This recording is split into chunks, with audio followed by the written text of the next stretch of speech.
Cari maklumat dan berita politik yang bebas, kupasan yang tepat, panas.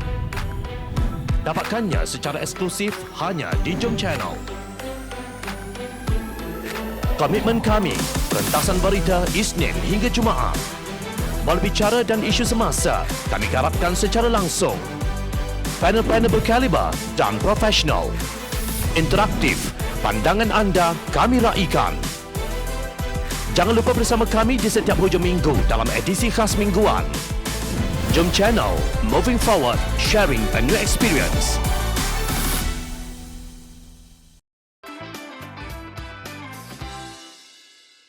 Perubahan di Melaka penting buat negara kita. Adakah pilihan raya negeri Melaka mampu menjadi ujian terhadap ketahanan sistem demokrasi di Malaysia? Adakah semua parti politik yang bertanding dalam pilihan raya negeri itu nanti akan lulus ujian terhadap integriti masing-masing? Kerjasama yang lahir menerusi kewujudan memorandum persefahaman kepercayaan pembekalan reformasi yang telah ditandatangani antara Perdana Menteri Datuk Seri Ismail Sabri Yaakob dan Majlis Presiden Pakatan Harapan yang terdiri daripada Datuk Seri Anwar Ibrahim, Lim Guan Eng, Muhammad Sabo dan Wilfred Medias Tangau pada 13 September lalu akan menjadi tidak bermakna apa-apa jika demokrasi dan integriti gagal dipertahankan. Pilihan raya negeri Melaka yang dipaksakan ini bukan kehendak Pakatan Harapan. Namun, dalam keterpaksaan itu, Pakatan Harapan akan terus mempertahankan etika dalam berpolitik. Ini kerana dalam berkempen seringkali terjadi ketelanjuran yang menjurus kepada isu sensitif berhubung bangsa dan agama. Bagi Parti Amanah Negara, pelibatan dalam politik bukan hanya untuk mentadbir sebuah negara demi memenuhi kehendak duniawi, tetapi juga untuk kesejahteraan di akhirat kelak.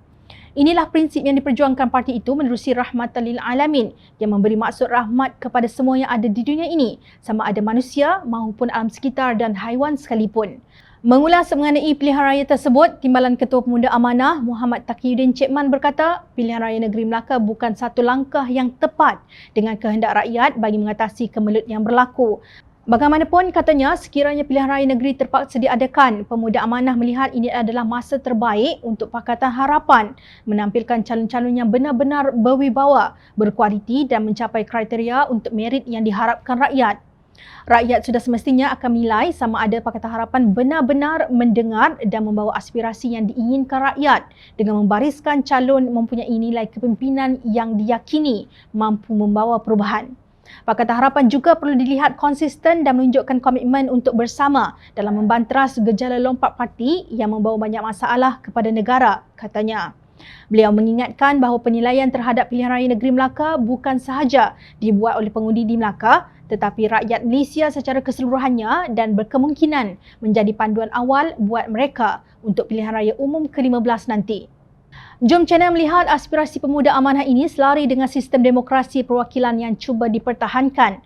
Justru, ketegasan pemilihan calon-calon menjadi ciri penting untuk memastikan bahawa jika menang, mereka akan membawa dan menterjemah mesej Rahmatan lil Alamin demi kesejahteraan sejagat. Selain calon-calon yang berwibawa, proses pilihan raya itu sendiri penting demi mencapai matlamat bahawa Malaysia sewajarnya mempunyai kerajaan yang berintegriti. Dalam hubungan ini, Majlis Presiden berpendapat bahawa Suruhanjaya Pilihan Raya dalam rangka prosedur operasi standard SOP bagi pilihan raya negeri Melaka hendaklah memastikan prinsip demokrasi dijunjung. Hak parti-parti politik bertemu pengundi tidak terjejas dan perjalanan pilihan raya adalah adil kepada semua pihak. Apa yang jelas, mereka yang korup, yang jumud dalam pemikiran, yang menunggak agama dan menyalahgunakan kuasa tidak wajar dipilih sebagai wakil rakyat.